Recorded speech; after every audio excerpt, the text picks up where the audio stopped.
Kemudian hak berkaitan dengan kita jadi takut kepada asbab, itu bukan pegangan. Dan itu bukan bab pegangan, itu bab naluri hati kita. Kita takut kepada penyakit COVID contohnya. Kita takut kalau nyamuk tu banyak, nyamuk Aedes ke apa ke, padahal makhluk tak bekas. Samalah. Kita takut ke ular, takut ke kala, takut ke jengking, makhluk tak bekas. Tapi kenapa kita takut? Itu naluri, itu bukan pegangan. Ini kita faham ni, orang-orang ceramah agama ni terdahulu masa mula COVID ya. Siapa-siapa yang takut pada COVID syirik. Dia kata la ilaha illallah, jauhnya pemahaman dia. Ditanya pada satu tuan guru di Fotoni, takut ke COVID ni syirik ke tak? Tu guru ni dia jenis benda-benda gitu tu, dia ke soalan yang apa? Soalan bodoh lah dia panggil gitulah. Jadi dah soal apa gitu? Mana bodoh sangat kalau kita kata kok. Dan macam mana tu orang ngajar tu kata takut COVID syirik. Bukan orang ngajar gitu. Bukan ustaz gitu tu. Diustazkan oleh orang. Bukan. Hak ni kita boleh sebagai satu penilaian. Sebagai satu penilaian. Ya dah. Mari duk ceramah ni takut apa ke COVID, makhluk tak bekas. Akhirnya apa komen. Lain kali kalau ustaz tu mari, jangan minta derma di tempat kita. Jangan minta dengan makhluk, minta dengan Allah Ta'ala lah kalau nak duit. Minta dengan kita orang. Dia mari mana-mana majlis surah, dia nak kutip derma untuk madrasah dia ke apa ke. Lain kali kalau dia mari, jangan benarkan dia minta derma. Kenapa? So dia minta dengan Allah Ta'ala. Apa minta dengan kita orang semua duit-duit semua tu datang daripada Allah, kan minta apa dengan kita? Siapa bekat tu orang nak marah. Sebab apa? Betul bukan tu kita ambil penilaian. Itu bukan ustaz gitu. Jadi perlu tanya dengan baba, takut ke COVID ni syirik ke tak baba? Jadi soalan tu kira macam orang nak tanya gitu. Jadi baba ni dia jenis kelakar gitu. Dia pun tanya dalam ramai-ramai tu orang lelaki. Dalam ramai-ramai ni siapa hak kahwin dua? Dia tanya. Kata pelik orang tanya syirik ke tak syirik, takut ke COVID, dia tanya bining pula dah. Dia tanya ramai-ramai ni siapa hak kahwin dua? Tak ada seorang dalam tempat tu lah. Tak ada seorang. Kenapa tak kahwin dua? Takut ke bining. Syirik lah tu, takut ke bining. Kalau takut ke makhluk syirik maknanya dia nak pergi situ lah. Sekarang ni dia tanya ramai-ramai tu, siapa yang kahwin dua? Seorang tak kahwin dua. Sebab apa? Takut bining. Dah macam takut bining tau. Makhluk tu kan takut berbining, dah syirik ke tak? Dah lah takut ke COVID apa nak syiriknya. Nak pergi situ je. Kan? Takut ke bining. Pada ni. Tapi syirik ke tak? Tak. Takut COVID syirik ke tak? Tak. Macam kata tak, dia takut ke ular, takut ke kala jengking. Pegangan kita tak ada makhluk tak boleh bekas. Ada ni. Jadi hak kita, hak masalah pegangan. Hak kita duk bercakap tu macam hak petang-petang duk bercakap COVID, vaksin, kau itu cakap asbab. Tersebut berulang-ulang kali cakap asbab. Isnad majazi, sanda sementara kepada asbab zahir, pegangan tetap dah sekalian qada dan qadar. Hak tadi takut. Ni kalau cakap tu COVID ni kemudian dia ni orang tua pula. Orang tua ni pula ada penyakit, penyakit kritikal dia panggil dah. Ada penyakit panggil tu, penyakit hak. Jadi dicapulah dengan penyakit, matilah dianya. Syirik dia kata. Sebab COVID yang mematikan. Bukan, itu cakap asbab sahaja. Bukan cerita pegangan. Cakap asbab, dia kena COVID, kemudian dia ada penyakit hak kritikal yang lain lah. Kecil mani, darah tinggi, buah pinggang, jantung. Ni penyakit glamour belaka ni. Penyakit glamour lah tu. Jadi matilah. Kenapa? Kan disebutkan hak data dia tu ada penyakit ada kan? Ada ni. Itu hanya cakap asbab, bukan masalah pegangan. Pegangan kitanya penyakit ke tak penyakit, qada qadar. Hidup ke mati, qada qadar. Ni hak kita pegang. Hak itu dia bicara. Hak cerita hak sakit tu mati kerana serangan jantung, mati kerana kemalangan, mati kerana jatuh bangunan. Itu semua asbab lah ke? Bukan kemalangan yang mematikan, bukan jatuh bangunan yang mematikan. Hidup mati qada qadar. Asbab betul lah asbabnya kemalangan, asbab betul lah asbabnya jatuh bangunan, asbab oi bekah sama sekali.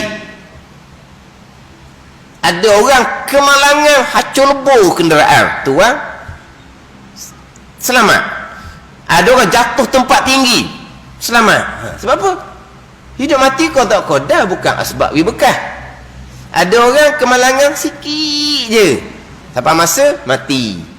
Ada ni. Ada orang rebah je, jatuh tangga je, bukan tinggi pun, sampai masa mati. Ada ni. Sebab apa? Sebab sekaliannya qada dan qadar. Tapi kita ceritalah asbab dia mati kerana apa. Pada ni. Kalau ngaji salah dahulu, kalau tanya, dia mati nyakit apa? Kamu apa tanya, mati nyakit apa ni? Syirik ke dia tu?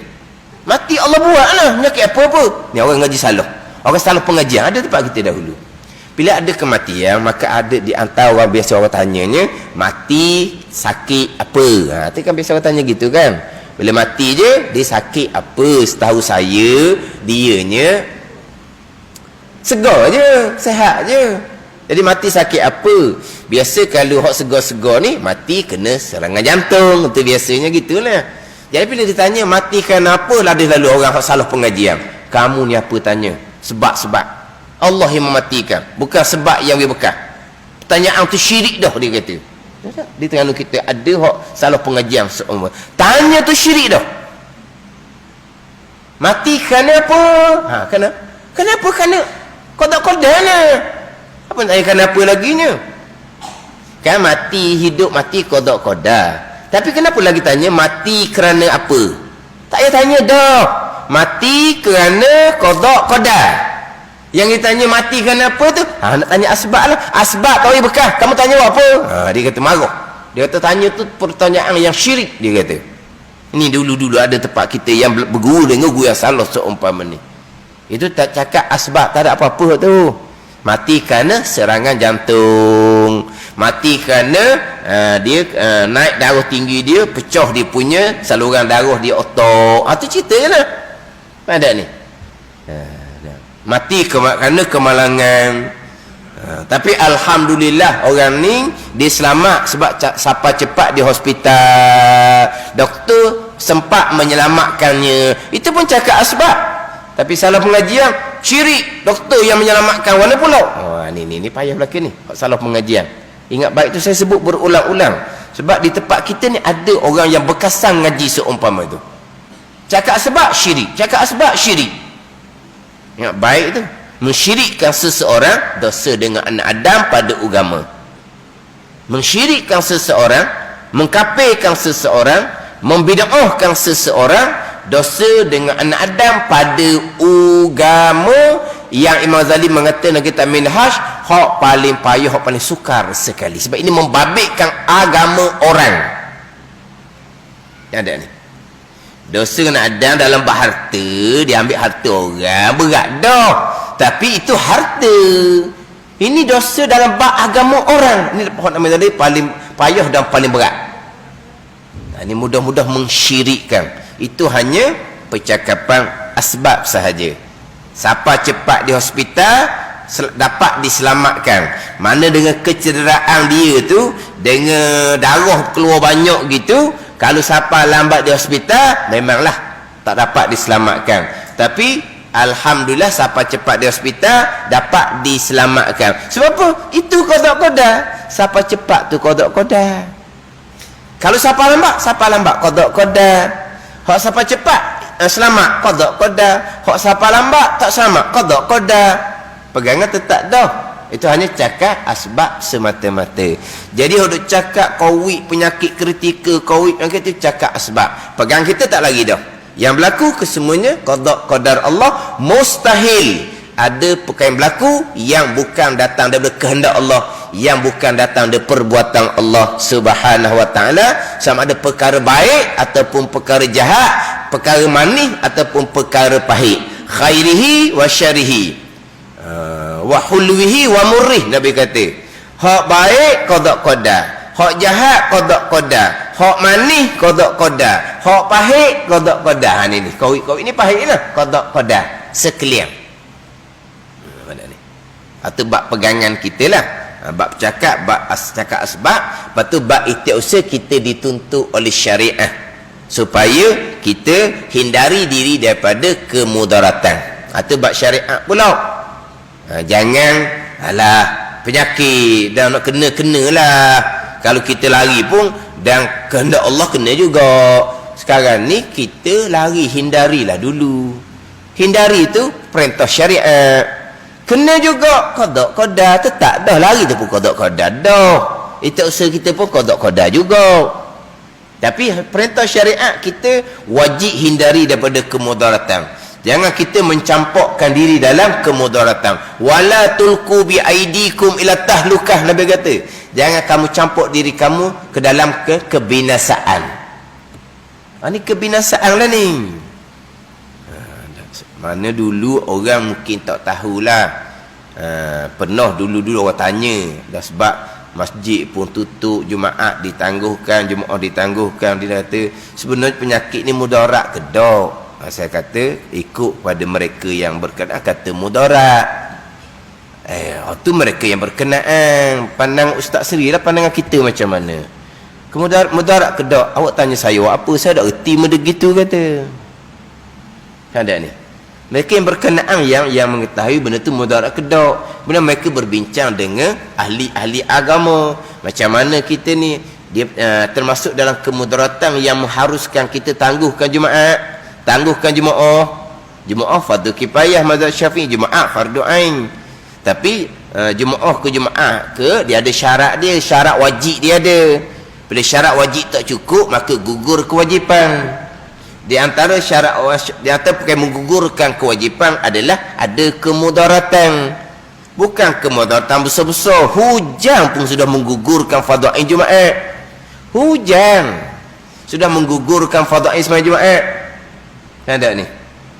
Ni mana wabak ni pula mudarat kedok. Mereka kata mudarat. Mereka kira nak tangguhkan Jumaat. Itu hukum syariat, hukum fiqh. Ada pula kata pegangan tu takut. Itu bukan cerita bab itu, cerita bab fiqh pula. Jumaat ni dia ada syarat wajib. Tak cukup syarat wajib ditangguhkan. Tu balik pada hukum fiqh lah pula. Jadi kalau kata mudarat kedok, tanya mereka lah kata. Ada orang nak cuba nak petikai lah. Dia tanya saya kata saya tak tahu. Mereka kata mudarat. Tu mereka kata dah, pandangan kita macam mana? Kita tak boleh bagi pandangan benda yang bukan hak kita tahu. Kita ustaz bidang apa? Payah lalu nah. Masa tu memang kita tak tahu lagi lah setara mana mudarat. Sekarang nyata kan. Tapi kita tak nak jawab benda gitu. Saya ingat lagi almarhum Tok Guru saya Baba Najibuddin Kerandang, kalau tanya saja perkara yang perkara baru, dia akan jawab wallahu a'lam, saya dah tahu perkara tersebut. Kita tanya dia perkara baru, kan banyak perkara baru kan. Perkara baru ni kita nak jawab, kita kena tahu benda tu macam mana. Dia apa-apa perkara dia kena far'un an tasawuri, kena tahu perkara tu macam mana. Tapi dia tanya tu almarhum Baba Najibuddin perkara hukum hakam agama ni bukan tanya bab kesihatan. Tanya hukum hakam agama tapi benda tu benda yang terkini. Almarhum tu saya tak jawab. Dia kata tanya mereka-mereka yang lebih mengetahui hak berkaitan dengan perkara yang terkini. Dia tak jawab. Macam mana? Dia cermat. Sebab apa? Sebab dia tahu. Pada ni. Bab hukum hakam, hak bidang almarhum Tok Guru pun kadang-kadang tanya, insya-Allah minggu depan saya akan cerita semula. Saya tengok dah kitab dululah. Hak tu hak ngaji 40 tahun tu. Minggu depan lah insya-Allah dia akan tanya, jawab semula. Itu hukum hakam agama. Sama kalau tanya hukum hakam agama hak berkait dengan perkara baru, tu takkan jawab. Disuruh tanya dengan mereka-mereka yang berkenaan. Ni. Ini baru Tok Guru yang sebenar. Kalau ada orang mengajar, kita jadikan sebagai penilaian. Masa COVID dia tukang ulah COVID, masa vaksin dia tukang ulah vaksin dengan ulasan yang nyata salah. Dan kali tak salah. Kalau bukan bidang dia berani ulah mengelirukan orang ramai. Kalau dalam bab agama hukum hakam, lagilah dia berani. Sebab apa? Sebab orang jangka dia ahli. Orang jangka dia ahli sebab dia ustaz kan. Bab hukum hakam dia mesti ahli. Tapi kita nak penilaiannya, kalau bukan bidang dia berani ulah, sama telah hak perkara agama yang jangkaan agama bidang dia lagilah dia berani, yang mana belum tentu dia mahir apa yang dijawab dalam buku akan agama sekalipun. Sebab apa? Nyata bukan bidang dia pun berani juga. Bidang COVID dia pun ulah, bidang vaksin pun dia ulah, konspirasi pun begitulah, beginilah. Orang apa ni? Tak tahu ke bidang. Mana berani mengelirukan masyarakat.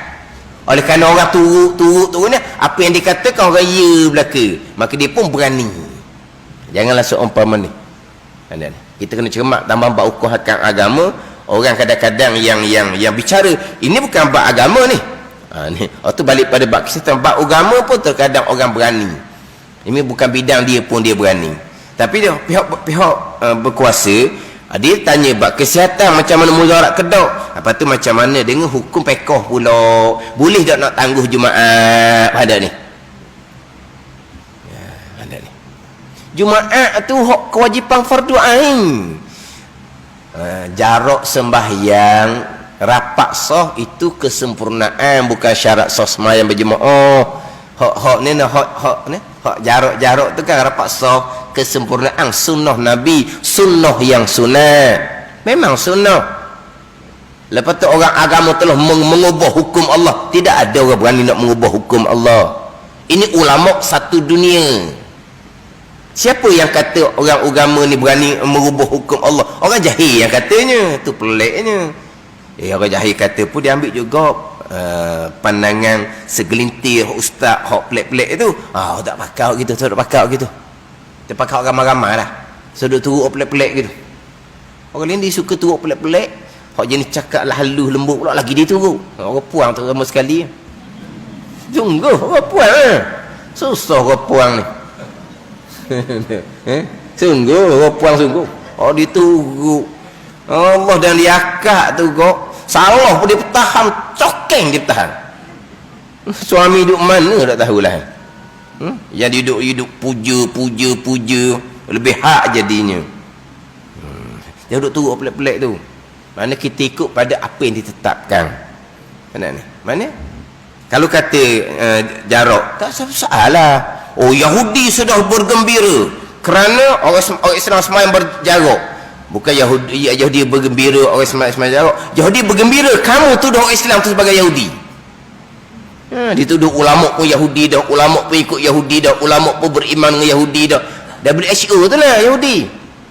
Ulama sudah beriman dengan WHO, ulama sudah takut kepada orang kafir, ulama sudah tak takut Tuhan. Yahudi sukalah orang Islam kata gini kepada alim ulama. Yahudi suka.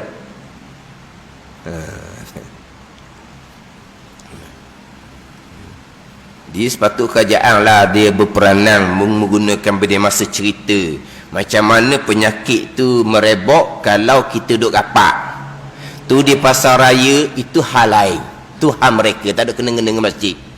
Tu hal mereka. Dah pasar raya tu rapat mudarat ke tak? Dia mudarat lah. Ke tak mudarat? Dia langgar SOP ke tak? Dia langgar lah. Dah apa kena-kena dengan kita di masjid? Tambahan pula di pasar raya ke di mana kita pergi pasar. Nah, dan macam mana jarak? Memang kita kadang-kadang jadi terapak, lepas tu kita lari balik. Tepat sesak kita masuk, kita berundur balik. Mana di pasar raya ke pasar ikan tu ke benda tempat yang bergerak. Kita boleh lari. Adapun duduk di masjid ni kalau 10 minit lah duduk situ. Tak bergerak. Jangan sama dengan tempat bergerak ni.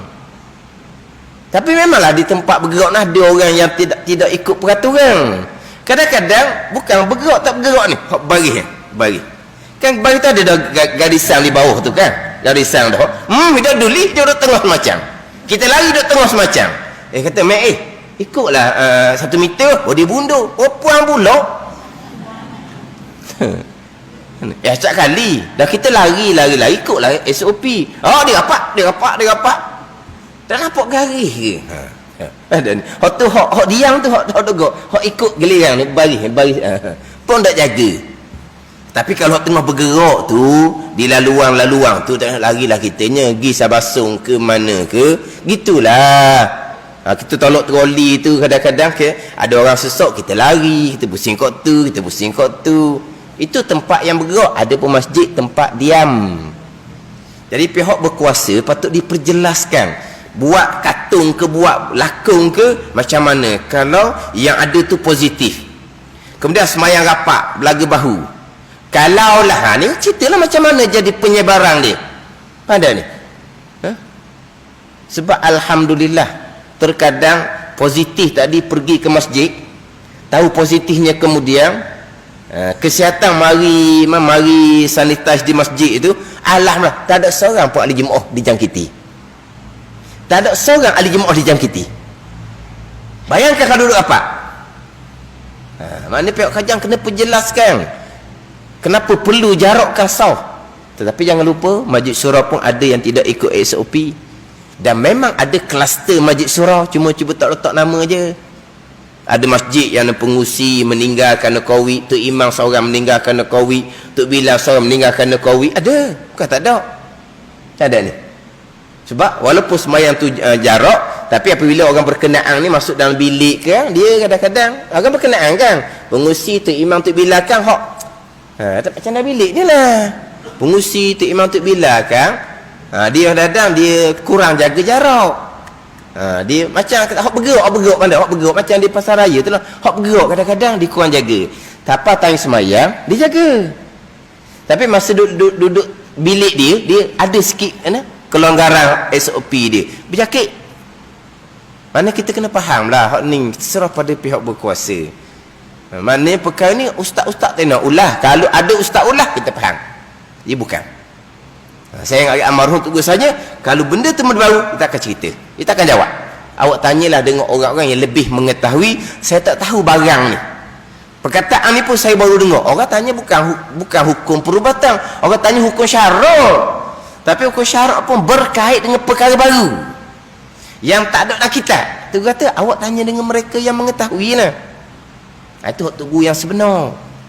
Benda ni. Itu hak bab pekoh lah. Hak bab pekoh macam mana apa tu bab pekoh. Ada ni. Tapi kalau bab akidah, ada gak dah bab akidah.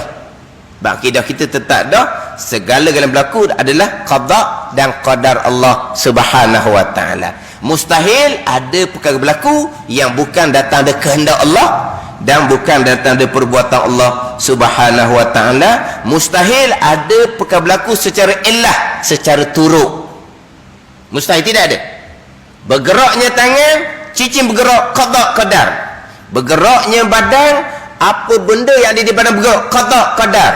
Diamnya badan kita, maka diamlah apa benda yang ada di badan kita, qada dan qadar. Itu je. Ada ni. Semua benda yang lekat di tubuh badan kita ni, baju lekat bukan bahu buat, tudung lekat bukan kepala buat, cermin mata lekat bukan telinga yang buat. Semuanya qada qadar. Tu saja kita nak pegang ni. Sekalian qada qadar. Ada ni. Kita kata kita pakai mah lekat bukan kerana telinga yang buat, kita ikat di telinga kan, qada qadar. Tu pegangan kita. Hak kita cakap sebab hak hati kita dah ingat qada-qadar, kita orang awam tak salah. Itu je. Mana tidak ada perkara yang berlaku secara turuk dan tidak ada perkara berlaku secara tabiah, secara semula tidak ada. Bukan kata nasi mengenyangkan secara semula jadi, bukan kata air menghilangkan dahaga secara semula jadi, bukan kata api pisau memutuskan secara semula jadi, bukan api yang menghanguskan secara jadi, bukan. Semuanya kenyang ke, hilang dahaga ke, putuh ke, hangus ke, qada-qadar. Pegangan kita. Ni hak bicara terdahulu, hak lawan kepada sifat iradah dan juga lawan kepada sifat kudrah. Tetapi di makanan kita, di air, di pisau, di api, Tuhan letak kekuatan di situ. Pandai ni. Tapi bukan kekuatan tu bekas, qada-qadar juga. Memanglah di nasi kita makan tu adalah Tuhan letak gapo tak tahulah. Sebab nasi tidak boleh menghilangkan dahaga. Nasi tidak boleh menghilangkan dahaga. Yang menghilangkan dahaga adalah air. Apa benda kandungan yang Tuhan letak di air yang boleh menghilangkan dahaga? Kenapa nasi tidak boleh menghilangkan dahaga? Ada ni. Mana kandungan dia berbeza. Jadi hak Tuhan letak di air tu yang boleh menghilangkan dahaga. Hak Tuhan letak di nasi tidak boleh menghilangkan dahaga. Dia panggil apa di situ? Panggil kuah dia. Kuah ni kekuatan. Ada ni. Tuan letak kekuatan di nasi dengan kekuatan tu hilanglah kenyanglah. Tuan letak kekuatan di air dengan kekuatan tu hilanglah dahaga. Tapi kenyang ke hilang dahaga ke qada, bukan kekuatan tu. Sebab nasi makhluk Allah, kekuatan di nasi makhluk Allah, air makhluk Allah, kekuatan di air makhluk Allah, makhluk air bekas sama sekali itu pegangan. Dah lah. Tapi di semua benda tu ada belakang tuan letak kekuatan. Macam sekarang bicara vaksin. Vaksin tu ada kandungan, memang ada kandungan dia. Tuan letak kandungan di vaksin tu. Tapi yang menjadi menjadi pertahanan diri tu bukan kandungan tu. Qada. Tuhan menentukan kena juga lepas cocok vaksin pun. Qada. Sebab ia letak dah kan keberkesanan 80%, 70%, bukan 100%. Ia letaklah 100% sekalipun. Itu usaha. Tapi kalau Allah menentukan kena juga penyakit, kenalah juga walaupun dia kata 1% pun. Tambahan dia kata hanya 70%, 80% sahaja. Mana ni? Sama juga dengan kita jaga penjarakan, 80% dia kata. Sama juga dengan kita pakai mah, 80% boleh melindungi diri kita. Bukan 100%. Tapi itu semua dia panggil ikhtiar usaha. Pegang kita tetap dah qada. Tapi nak cerita di vaksin tu ada Tuhan letak kuah. Adalah. Ke air masak gitu je. Air masak cocok di rumah pun boleh. Ada dia punya kandungan. Kandungan tu bagaimana? Tuhan yang jadikan. Adakah kandungan tu bekas? Tak. Qada. Tu pegang. Tidak ada benda yang berlaku secara kuat. Mana?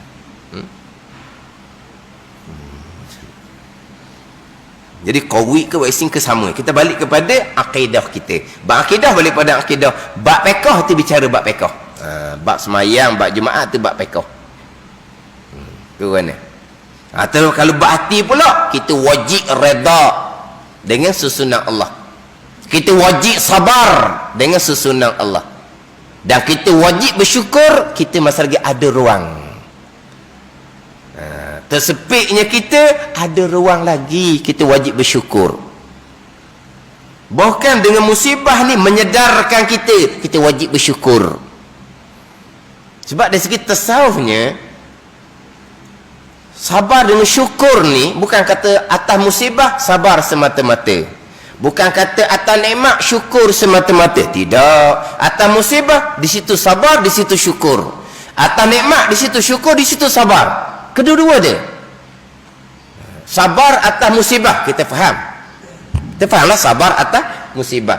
Syukurnya yang mana? Musibah tu menyedarkan kita. Kalau kata nikmat, syukur je lah.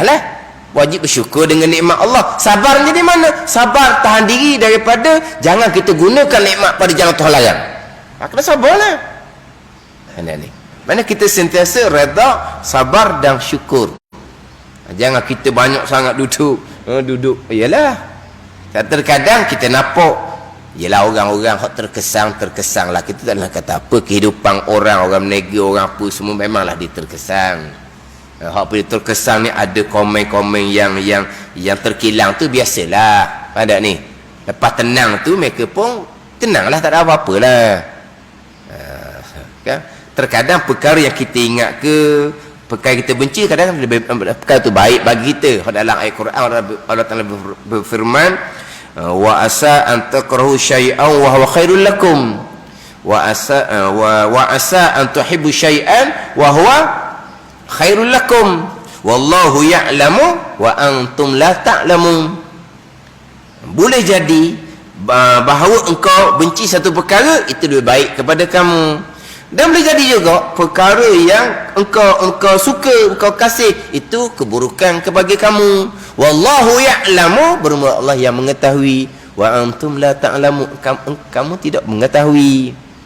Pada ni mana kita kena kuat redok lah dalam keadaan suasana sekarang. Bab pegangan satu perkara, bab fiqh satu perkara, bab tasawuf satu perkara. Adakah orang yang tak redok, tak sabar ni tidak beriman? Jangan-jangan beriman tetap dah. Kalau dia beriman, kenapa dia tidak redok, tidak sabar? Iman lemah. Situ. Itu alamat iman lemah bila dia tidak redok, bila dia tidak sabar, bila dia tidak syukur. Alamat imannya lemah. Bukan tidak beriman. Jangan kita bila orang tu tidak redha dia marah-marah, orang tu tidak sabar dia marah-marah, itu orang yang tidak beriman. Jangan. Itu orang yang imannya lemah. Itulah. Bak iman tu tak dah. Segala-gala qada dan qadar Allah Subhanahu wa taala. Makhluk tak bekas sama sekali. Mana ni? Kita kena fahamlah bab akidah, bab percakapan dan juga bab ingatan di hati. Ini sebagai pengajaran. Orang boleh bercerita apa ni kawik makhluk ni. Nah, tiba-tiba dia cakap bab konspirasi orang kafir. Konspirasi kedok tu wallahu alam lah. Ya mungkin, tidak pun mungkin. Tapi kawik makhluk tak bekas. Jangan duk sandar pada kawik makhluk tak bekas. Disandar kepada konspirasi kafir. Walau sama je kawik makhluk tak bekas, konspirasi kafir pun makhluk tak bekas. Kenapa kamu sandar pada konspirasi kafir? Sama je sebenarnya. Ada ni. Ni pernah ni dalam satu rakaman dia persoal vaksin kanak-kanak. Vaksin tak panggil tak? Panggil apa? Hak kanak-kanak tu imunisasi apa panggil? Apa? Kau panggil betul hak kanak-kanak tu. Ya. Jadi hak cocok kanak-kanak tu dibahas dengan doktor. Dia kata doktor tak ada iman, doktor tak ada tauhid. Dia kata gitu ke doktor? Sebab doktor ni lah vaksin kanak-kanak, umur ni cocok. Doktor tak ada iman, tak ada tauhid. Doktor tak kata apa. Lepas tu dia berkata mana? Tuhan jadi dah antibody di kanak-kanak ni. Antibody ni cukup dah untuk melindungi kanak-kanak daripada penyakit. Tak perlu lagi dah cocok tu. Jadi dia kata tadi doktor bagi penerangan berkaitan kepentingan cocok kanak-kanak. Tapi doktor tak sebutlah qada. Dia kata doktor tak ada iman, doktor tak ada tauhid. Hak dianya macam mana? Tuhan jadi dah antibody di kanak-kanak yang boleh melindungi kanak-kanak daripada sebarang penyakit. Jadi sama je kalau kata ke doktor cerita bab cocok tak ada iman, dah kamu cerita bab antibody kanak-kanak tu. Antibody makhluk juga, tak bekas juga. Bukan antibody yang melindungi kanak-kanak daripada penyakit Allah.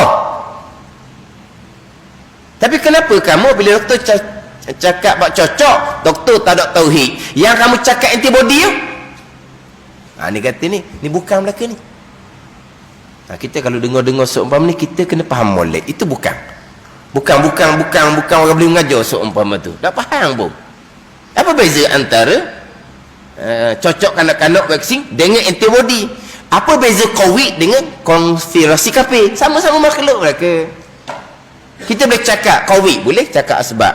Kita boleh cakap konspirasi kafir, boleh cakap asbab. Tapi makhluk tak bekas. Semuanya qada qadar. Semuanya perancangan Allah Subhanahu wa taala. Kita hidup di akhir zaman. Kita di akhir zaman lah ni. Covid ni sampai ke bila? Wallahu alam. Kemudian sampai kiamat. Kita kena ada persediaan rohani. Persediaan jasmani itu makan minum. Persediaan rohani kita macam mana? Sampai masa tak ada makanan jasmani, rohani kita kuat ke tak? Ketika tak ada makanan jasmani, syaitan pun mari tawa, dajjal pun mari tawa kehidupan syurga. Macam mana? Ketika tu macam mana kita? Ketika syaitan mari tawa berkaitan dengan kan syaitan pula dajjal kan dajjal dia ni dibawa apa ni? Bawa syurga kan? Ketika mana tu? Ketika ketiadaan makanan jasmani. Kita kelaparan, anak kelaparan. Yang boleh bagi makanan dajjal. Kalau nak ikut dajjal nak makanan, kena kufur dengan Allah. Kalau tak ikut dajjal, mati ke bulu. Kita mati ke bulu, anak mati ke bulu. Macam mana kekuatan rohani? Badan ni. Itu kita nak kena muhasabah diri kita dan keluarga kita. Ini ujian lah. Sampai ke bila? Wallahu a'lam. Benda tu berlaku bila boleh naik, boleh turun, boleh naik, boleh turun. Tengok macam India tu macam mana. India tu dia sudah hampir isytihar kemenangan melawan Covid. Dia kena balik bulan 4 baru ni je. Start daripada tengah bulan 3. Bulan 1 bulan 2 tu dia sudah 10,000, 11,000. Dia asas 90, 100,000. Dia ke 10-11 tu dia kira rendah dah tempat dia. Dah rakyat dia 1.4 bilion kan. Mana 10,000, 11,000 ni kira macam nak isytihar dah. Sudah berjaya memerangi. Sebab India 70% vaksin dunia India yang mengeluarkan. Ada ni.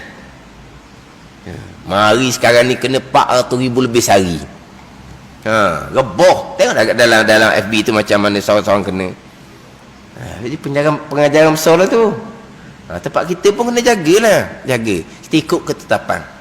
Kita benda ni pegangan, kita dah konsep dah pegangan masing-masing tu. Kita usaha jaga diri keluarga. Bak hati tadilah redha, sabar.